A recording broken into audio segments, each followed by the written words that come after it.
Magandang araw, ito ang lagay ng panahon ngayong November 5, 2025. Patuloy na binabantayan ng pag-asa ang bagyong Tino, international name Kalmegi, na huling namataan kaninang 3 AM sa karagatan ng Taytay, Palawan. Taglay nito ang lakas ng hangin na aabot sa 120 kilometers per hour malapit sa gitna at Bogzo hanggang 165 kilometers per hour, habang kumikilos pa kanluran-hilagang kanluran sa bilis na 15 kilometers per hour.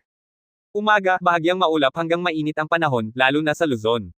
Pero mag-ingat dahil tataas ang init sa 31 hanggang 32 degrees Celsius bago magtanghali. Mainam na magdala ng payong o sombrero kapag lalabas.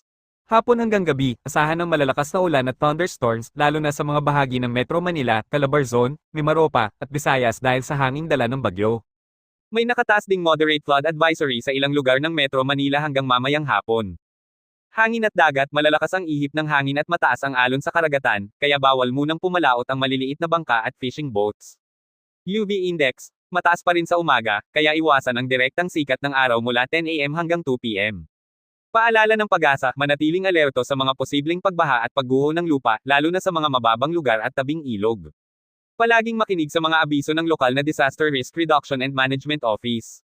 Maging handa, manalangin, at manatiling ligtas. Ito ang inyong weather update ngayong November 5, 2025.